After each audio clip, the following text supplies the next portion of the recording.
جوان قلب خود را با 3 چیز زینت بده. این قلب دیگر مخروبه و ویرانه شده، مخروبه و ویرانه شده. ایره چی پاک میکنه؟ امی چرک زیاد شود چی پاکش میکنه؟ صابون به همراه چی؟ به همراه آب. نه صابون به همراه آب باید بشویی تا چرک ها پاک شود.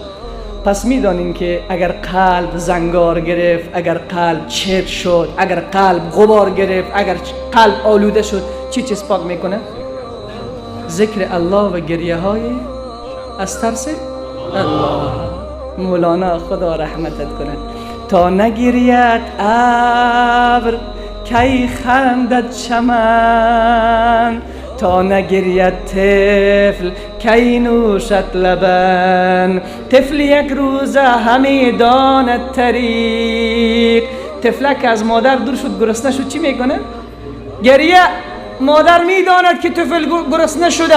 در نیمه های شب مادر در آرامش خواب است.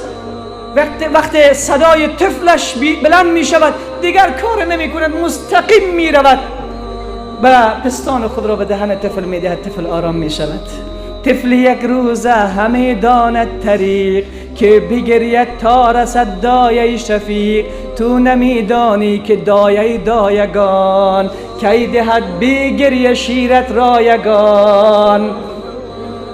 بعضی ها میگن در مجلس مولانا گریه زیاد است. عزیز من هر چه زور داری گریه کن، چقدر گریه میکنی گریه بکن. پشت این آن نگرد. اونهایی که به تو میگن گریه نکن، اونها به پیامبر هم اعتراض دارن.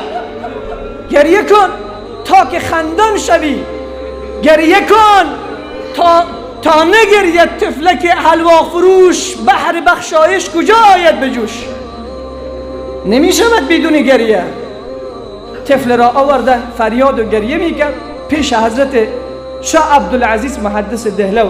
پدرش آمد پیش شاه فرمود که دعا بکن، چیزی به این بخوان که این طفل شبها نمیخوابد گریه میکند. یک بار شاه عبدالعزیز شروع کرد به گریه کردن. این پدر گفت من چی گفتم؟ من گفتم طفل من گریه میکند، چیزی بخوان تا گریهش بند شود. شاه عبدالعزیز فرمود بگذار که گریه کنن چون چشمه های ما کور شده است. بگذار که گریه کنن چون چشمه های ما خوش شده نمیگرید. بگذار که این طفل ها گریه کنن تا خدا رحمت بفرستد به ما. پس این گریه ها رسول خدا فرمود اللهم ارزقنی عینین تبکیان، خدایا 2 چشم گریان به من نصیب بگردن.